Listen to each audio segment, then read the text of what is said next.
Welcome into this week's edition of the Railsplitter Athletic Report. Again, I'm your host this week. My name's Adam Haley. On this week's show, as we mentioned last week, the fall sports winding down, the winter sports, that being men's and women's basketball, they're actually here. They start this upcoming weekend. So we're going to talk to both men's and women's basketball coaches, that being Josh Schertz and Krystal Evans, on tonight's show.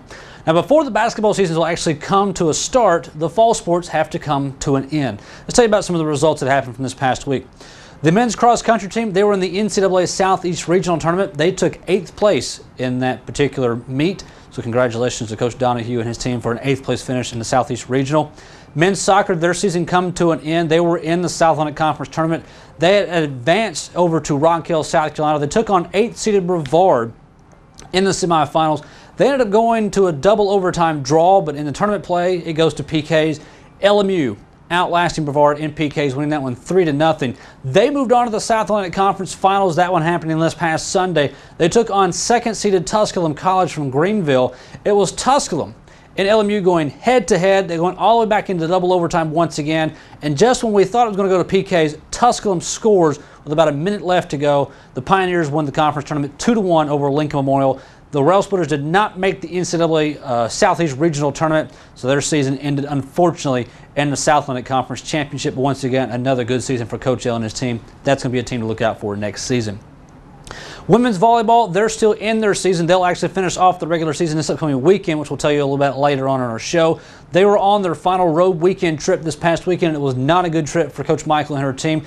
They went to Salisbury, North Carolina. They lost to Catawba 3-0 in that one, which dropped them out of first place, or at least in a sole possession of first place. On Saturday, they were still tied with Wingate going in. Wingate loses, and then LMU falls to Queens. The Royals winning that one 3-1. So LMU goes 0-2 on the weekend. They entered into the week and tied for Wingate for second place. But on Tuesday, Queens University falls to Lenore Ryan. So Queens, Wingate, and LMU will go into the weekend tied. All three teams tied for first place inside of the South Atlantic Conference, and we'll talk about that, as we said, a little bit later on at the end of tonight's show. And I also want to mention women's bowling. Again, it was their second tournament. They were at the Cat Clash, and they went 1-12 on the weekend. Still in their first season. They did defeat Division I Louisiana Tech on the weekend, so I know they're going to keep things going. One of their players was actually named Conference Player of the Week going forward into this next week. But again, here tonight, we're going to hear talk men's and women's basketball. We're going to take our first break. When we come back, we're going to talk to men's basketball coach Josh Schertz about the upcoming 2016-17 season when we return here on the Railsplitter Athletics Report. Pinnacle Performance Physical Therapy wants you to know you have a choice where to receive physical and occupational therapy. We take an individualized approach to treating people of all ages. Our therapist's goal is to assist all patients by reaching their pinnacle performance in school, work, and play. We have state-of-the-art equipment such as our Alter-G anti-gravity treadmill, used to rehabilitate injuries and pain throughout the body's lower extremities. Contact us for an appointment at 423-869-9923. Pinnacle Performance Physical Therapy, 362 Catalpa Avenue, Harrogate. Whether institutional case good or architectural woodwork, Nolan Products Incorporated of Knoxville has been serving East Tennessee, Southwest Virginia, and Southeast Kentucky since 1958. From concept to finish, Nolan Products custom builds to the highest quality standards to meet your facility specifications while using only the finest materials available. Nolan Products has been serving and meeting the needs and requirements of general contractors and architects in East Tennessee and surrounding area for more than 55 years. Nolan Products Incorporated, 912 4th Street Northeast, Knoxville. Welcome back into this week's edition of the Railsplitter Athletics Report, joined alongside by men's basketball coach Josh Schertz. And Coach, it's been a while since you've been on the Athletic Report. Of course, not being in season, but at the same time, it's kind of been a long off season. I kind of feel like for a lot of people that want men's basketball back on the court. Last time we saw you were playing in the national championship at the Division II level. Since then, a lot of things have been going on. Coaching, you had some new assistant coaches come in. It almost looks like a brand new roster completely. It's been a whirlwind, I imagine, of an off season for you. It has. One of those off seasons with last year, you never wanted to end. I'm the opposite of everybody else. We wanted to stay the off season forever because it was so much fun last year, and obviously it was a great run. And you know, anytime you get close and that close and you come up short, it's really a difficult thing. But you look at last year as an overall broad picture perspective, it was a blast. And you're right in terms of what we lost player-wise, lose 5 of our top 8 players to graduation, our top 8 scorers to our 2 leading scorers, and Terrell Simmons and Jalen Steele, lost 2 assistants, Davis Fisher and Ben Thompson.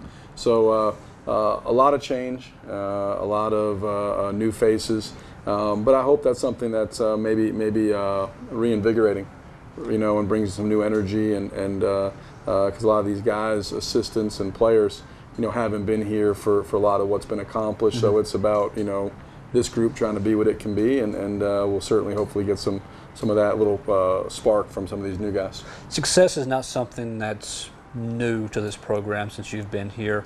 I kind of feel like the South Atlantic Conference has really had their eye on us year after year. The run from last season to really put, I guess, a little bit of icing on the cake from the previous couple of years. Now the nation has their eyes on us. And we've seen the preseason rankings, which is probably about as good as the paper is printed on. But at the same time, from last season to now, a lot of the nation in Division II, they have their eyes on LMU. Everybody knows where we're at now and what we're capable of. And I don't know if you feel that pressure or what that's been like in this offseason. Well, I think you try to focus on the things you can control and outside expectations. I mean, I think you're always you're good if you play good, and whatever's on paper or whatever somebody thinks or their opinion or what have you, it doesn't really mean anything. It's always you go in and the magic is always in the work and the details. And like you tell anybody, time will tell for every team. We're all gonna play these games over a 4-month period, and then you get to see how you stacked up. And we've had a really good run, I think, last 6 or 7 years. Last year, certainly, with the run of the NCAA tournament. Basketball is such a tournament sport that it probably shown more attention on here. But we've dealt with everybody's. We've been a game that everybody has circled for a number of years. And so I think from that standpoint, again, you worry about what you can control. We're certainly going to get other teams' best shot. I think we have over the many years. What we got to be consumed with is giving our best shot, developing our habits, competing and executing at the highest level possible to give ourselves a chance to give our best shot, and hopefully that's good enough. And some nights it is, and some nights it isn't. But we've been fortunate; we've had good enough players here over the last few years that it's been. But that again has no impact on this group, this year's team, because there is so many new faces. We are an extremely young team, and so we're going to have. There'll be a bumpier ride for sure. A little more adversity than we've probably dealt with over the last couple years, but that's that this team is going to have to kind of deal with that. We've got a young team, an incredibly difficult schedule, so we'll have to manage some things and get good fast. We'll talk about the roster and the schedule a little bit in a minute or so. One of your new assistant coaches, new to the staff this year, an old face from Lincoln Memorial. What was it like bringing Krystal back as an assistant coach, somebody that already knows your system? Well, I think it was big because we had so much turnover with the players going, and then, like I said, when Fish and when Ben left, we wanted. It's nice to bring in somebody that has corporate knowledge, understands what we do and how we do it, as it was here at the beginning, and understands kind of what was and then what is. But even so, it's been an adjustment for him. He was gone became a head coach at Davis and Elkins, was gone for 3 years, so he's had to come back, kind of reacclimate, because LMU has grown and evolved. Our program's grown and evolved. But Chris knows me. I've known him for since he was 18 years old, and he understands what we want done and how we want it done. And so that's been it's been nice to have him back. And he was I didn't hire him because he was here before. I hired him because he was the right fit for the job in terms of what this job entails, what we look for from that position, and he's done a great job for us so far in his return. Take a look at your roster. We kind of talked about it. Big turnover. And there's going to be some players that the people from last year, the fans from last year, are going to recognize, like a Dorian Pinson, or I'm looking over here, Emmanuel Terry.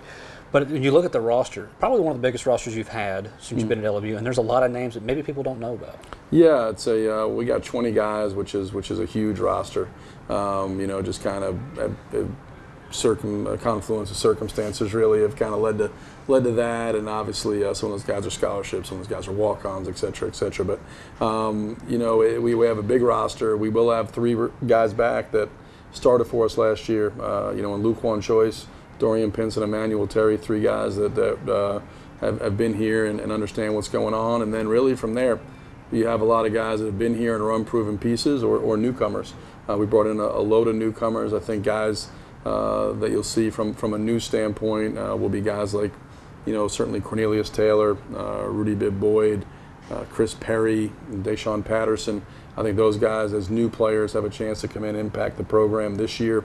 And then I think some guys that maybe have been here and haven't gotten a huge chance, guys like Hunter Spall, Nixon Blanc, Paul Woodson, I think you'll see guys like that certainly in the mix, competing for minutes and those type of things. So it should be an interesting run. We got again a great group of guys. We're talented. It's just a lot of unproven pieces, and you can't do anything about that. We're going to have to get experience. The issue is we're going to be playing early in the year some great teams. So while we're growing and developing, it's going to be difficult to win games. We've got to find a way to work some of those out. But the great thing is, I think when you play a schedule that difficult is you'll get some truth early. Should help expedite the growth process and hopefully bind us together a little bit quicker. We get some truth and we can process that and get exposed, move forward, and be better as quicker than had we played a softer schedule. One of the things we want to talk about the schedule, you're not at home, but I think once in the month of November, and that's a conference game. Your first four, King, which was a regional tournament team last year, Lees McRae, and then you could play Kentucky Wesleyan and Alabama Huntsville. Four very different teams and four very difficult games to start off the season. Yeah, it's a remarkably difficult November schedule. As you said, you open up with King, who was the number 2 seed in our region last year, and they returned 4 starters. They're the total opposite of us. You love to have continuity and a bunch of guys back. We don't. They do. George has had an amazing program there for a long time. He's an incredible coach and has done it for a long time at the high school and then at the college level, and so he's somebody that they'll be extremely good. They whipped us first game last year. Steve Harden's done a great job at Lees McRae building that program. They won a school record amount of games in 14-15, then broke their own record in 15-16. They won 17 games last year, and they have a good team again. He's done a great job building that program from a low point up to where they're certainly a great program. Then goes without saying, heading to Evansville, you're playing Kentucky Wesleyan, who's the blue blood of all blue bloods of college basketball, the most national championships in Division II level, and then Alabama Huntsville, who's been the number 1 seed in the NCAA tournament a number of times here, has played in the Elite Eight a couple times, and regional final I think 4 of the last 6 years. They were number 1 seed last year. Bring back their top 2 scorers and I think 5 of their top 7 scorers, so they'll be terrific. They're top 5 in all the preseason polls. So we'll have our work cut out for us, and then it gets we go to Carson Newman. So you look at those first 5 games, you're going to have to play your best to have a chance to win, and that may not be good enough, but certainly anything less than being at your best from a competitiveness and execution standpoint, you have no chance. 2 teams you didn't even mention that I didn't get to mention. New Year's Eve at home, you've got Bellarmine. That's a top 5 team. Right. And the team that we all know from the conference, Wingate's going to be there. Queens, the way I understood, knocked off a Division I in an exhibition game. I think they beat Virginia Commonwealth. They beat VCU, that's right. So the competition that your team's going to see this year is going to be huge going forward. Now, with that being said, renovations going on at Tex Turner. We know your team's going to be up for whatever comes out of this season. What are you expecting from the team at home with the crowd and the jumbotron and everything, and then going forward with the expectations now that the nation has on you? Well, I think the expectations are always for us. The goals are always the same. I mean, one, if you're talking about we never really talk in terms of wins and losses. I don't think outside of winning a national championship, you have any other goals in terms of tangible stuff like that, because at the end of the day, anything else is setting the ceiling on your team. So that's the only goal that really would be worth having. But for us, it's always about hitting your head on your ceiling every single game you play, trying to do that, and then certainly being all you can be by the end of the season when it matters the most. We got to take care of what we can control. The competition in the South Atlantic Conference is always great. Queens, Wingate, Catawba, Carson Newman, and you go on and on and on. We'll have to be at our best to have a chance. Hopefully we'll grow, develop, be much better in March than we are here in November. It starts in Greenville this weekend against King and Lees McRae. Good luck this weekend, Coach, and we'll talk to you a little bit later. Thanks, Adam. Appreciate it. All right, we'll be right back with more here on the Railsplitter Athletics Report. Are you looking for efficient, compassionate, and comprehensive health care for you and your family? If you are, visit Lincoln Memorial University Medical Clinics in Harrogate and New Tazewell. All healthcare providers are faculty members of LMU's DeVos College of Osteopathic Medicine and are board certified in their specialty. Multiple specialties available are family medicine, pediatrics, internal medicine, OBGYN, geriatrics, and osteopathic manipulative medicine. Locations at Harrogate and New Tazewell. Most insurance plans are accepted. The University Medical Clinic is here to serve you. Call 423-869-7190 for an appointment. It's the Old Town Grill. The Old Town Grill is a special place where you bring more than family, more than friends. Bring a hearty appetite, because at the Old Town Grill, you'll never walk away hungry. A delicious change from the ordinary. The perfect place to bring the entire family. The best food and plenty of it. Join the fun and treat your appetite to something special. It's the OTG the OTG is the place to be. Welcome back into the Railsplitter Athletics Report. Now joined alongside by women's basketball coach Krystal Evans in the brand new Players Lounge. Coach, kind of like we talked with Josh Schertz earlier, your off season, I kind of feel like basketball, we all know, is the primary sport when it comes to Lincoln Memorial, when it comes to fans and in the community and everything. We don't have a football, they think of basketball. The off season, it feels like, has been longer this year between basketball seasons than it ever has been. How's it felt for you and your staff going forward? It has. It's been quite a pause, but we did a great job in July getting some recruiting done and getting ahead. And then obviously we've had other projects going on outside of basketball that's kept us extremely busy. The Players Lounge that you had mentioned, and then also we are renovating our locker room, and that's been exciting, and it just looks amazing. And that's something that's we're going to enjoy for some years to come, and so we've had some other little projects that's kept us pretty busy. The excitement around your team has to be hard to contain at times. I mean, here we are, the season's going to start Friday and Saturday. Players Lounge, brand new for your team. We saw the locker room a little bit. It's still a little bit work in progress. What you showed us looks amazing. So I know the players have to be excited about the upgrades. They are. Actually, they were not aware of it, and I never mentioned anything to them. It's funny because we've been picking out tile, and we've been picking out flooring and lockers and accent tile and showers and sinks and everything, and we just totally redid it, and it looks amazing, and it was just something that we were trying to do to surprise them. And when they got here, they had no clue they were getting a Players Lounge. They had no clue we were renovating the locker room, and so the excitement is there, to say the least. Most coaches in the offseason are recruiting and doing camps. It sounds like with accent tiles and backsplashes, Coach Evans is doing a lot more HGTV work. Well, if Rosemary has been heaven sent, because she has helped me pick out all the different colors and matched them all together, and it looks amazing, and I've been so pleased. And again, the Players Lounge turned out great, and Steve Day donated the money for us for this, and that was just such a blessing. And so we're pretty proud, and I think it just added a little bit more excitement. And then you got the Jumbotron coming, and it's just little perks here and there that the girls weren't expecting, that just gets them a little bit more excited about this season. How could you not be? I know.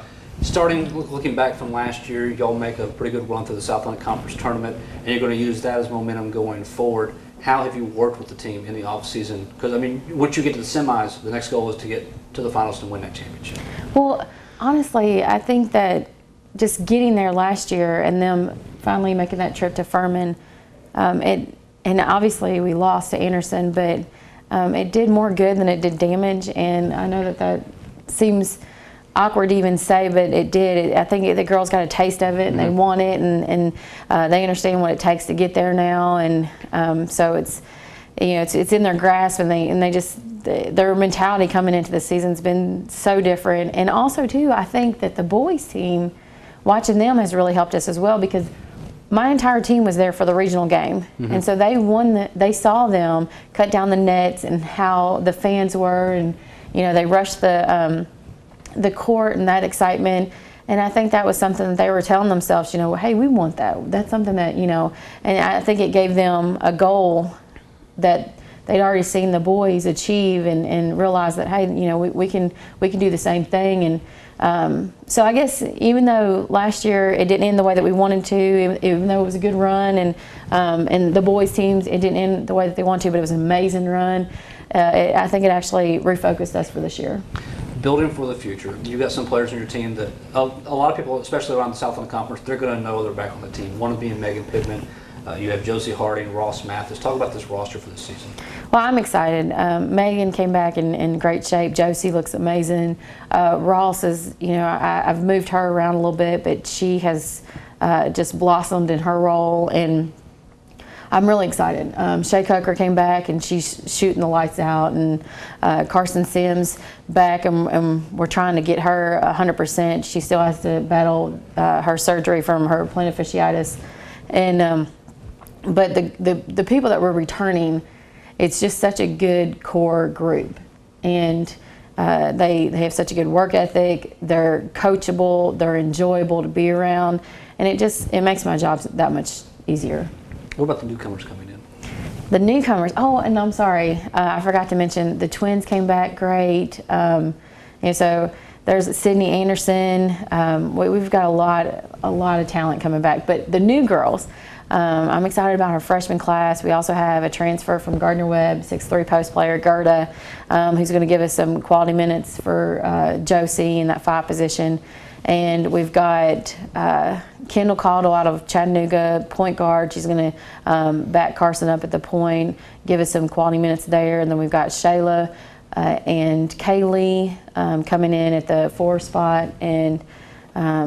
And then we've also got Sydney Duggins out of Knoxville, great shooter, and she's going to give us some quality minutes. And so we're really excited. I mean, we've got some good players, and I think they're starting to understand more our system, what I'm looking for, and they're more comfortable running it. And I'm excited. And also, I forgot to mention, Daisy Maxwell came back in amazing shape. She worked her butt off the summer, and so I'm just really proud of the effort that they've put in, and and what it means to them, because you can tell. I mean, that's the one thing about women's basketball. I mean, you can tell when you say goodbye to them over the summer times. You can tell who's coming back and who's worked and who took it serious and that sort of thing. And I didn't have one kid come back in out of shape. And matter of fact, I could tell that they were in the gym, they were working, they were putting up shots, and I can't be any more pleased than with this team. Schedule starts, as we said, Friday and Saturday. You're actually at home. The rotation finally made its way back to Harrogate. You've got 2 Peach Belt teams coming in here that are going to be very tough. You take on Lander Friday and USC Aiken Saturday to start off the season. And they're tough teams. And what's funny is they are polar opposites of each other. So you're going to see a very quick, athletic team that's going to press you and really try to turn you over multiple times on Friday night. And then you're going to see, and also they're going to attack the basket. And then you're going to see another team that's very balanced. They have a lot of outside scoring, a lot of 3-pointers. They don't run as much as Lander. They kind of slow the ball up and that sort of thing. So it's going to be a good test for our players, right off the bat, just in the fact that you got 2 games back to back and they're totally 2 different teams. So it's really going to show where we are mentally taking on both opponents. You've got 4 games in the first 8 days of the season, but when you look at your schedule, something I think a little different than was in the past years, you're at home a lot for the non-conference, and that's going to be huge going forward. Well, it is, and then we've got 6 new players, and so with just having that big group, I just felt like it was important to be home as much as we could, just to give them some experience and that sort of thing early on. And again, the tournament I had no control over because, like you said, it just happened to be my round this year. But I do think it's going to be very important for us that we did start these first couple games at home and hopefully pick up some momentum and let that carry us through. You take a look at the South Atlantic Conference. I think you all were picked 5th by the coaches. Conference, as we know, very tough. You look at the conference, what's the one team you think, is there a team that stands out above the rest, or are we going to see 12 very competitive teams fighting for 8 spots? Well, I think it's 12 competitive teams, and you just never know. I mean, any given night, as you saw last year, just the team that was the lowest seed was winning, and you just never knew. And I do think that we're in a very competitive conference. However, I do think Wingett's going to return a lot of great players. I think that they're going to be very strong this season. And Anderson's got great players coming in. The only difference with Anderson is that they do have a new coach, Jimmy. Moved on to Wofford, and so just kind of interested to see how they'll be with the coaching change, but they're still a very talented team.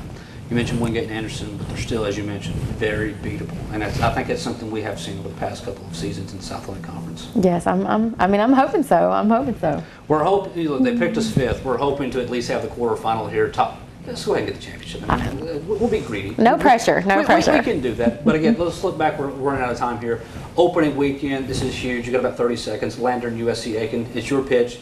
You got home. The men are not here. Pitch to the community to come out and support your team. Well, I just think you're going to see 2 excellent games from us on Friday and Saturday. I think we're going to come out. We're going to be competitive and it'll definitely be an enjoyable time. All right, Coach, congratulations. It's the start of the season. It's finally here. Good luck this weekend. Well, I'm sure we'll see you a little bit on the road. Thank you. Head coach Krystal Evans. We'll take a break. We'll come back and finish off the Railsplitter Athletics Report.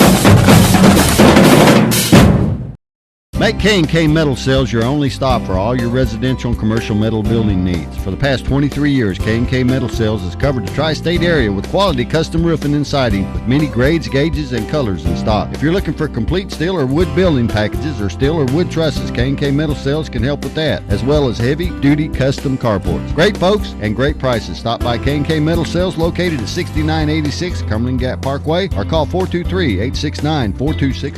Welcome back into the Railsplitter Athletics Report. Once again, I want to thank our guests for tonight, Josh Schertz of the men's basketball team and Krystal Evans of the women's basketball team. Let's tell you about what's coming up. It's going to be a busy weekend for the LMU Sports Network. Let's tell you about what's coming up this week. Let's start with men's basketball. As we mentioned earlier, they're on the road this weekend. They'll be in Greenville, Tennessee. They'll be taking on King University and Lees-McRae. The King matchup is scheduled for a 6 p.m. start. Lees-McRae on Saturday for a 3 p.m. start. That will be covered on the LMU Sports Network's radio side, 91.3 FM WLMU. You'll get Rusty Peace will have that call on Friday and Saturday. Women's basketball, they're at home this weekend to start off the 2016-17 campaign. Friday, they take on Lander. It's an 8 o'clock scheduled start. Saturday, USC Aiken for a 4 o'clock scheduled start.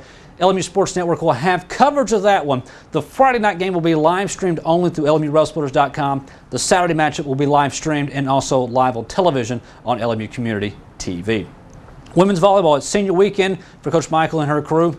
They will be at home. Friday, they are hosting Lenora Ryan for a 7 o'clock start. Saturday, they host Brevard for a 1 o'clock start.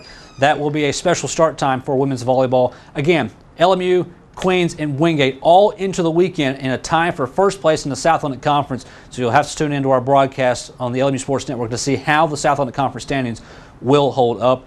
And don't want to forget it, women's bowling once again on the road this weekend. They'll be at the Warhawk Classic in Kenosha, Wisconsin. So good luck to the women's bowling team. That's all the time we have here. We'll see you next week. I'm Adam Haley. This has been the Railsplitter Athletics Report.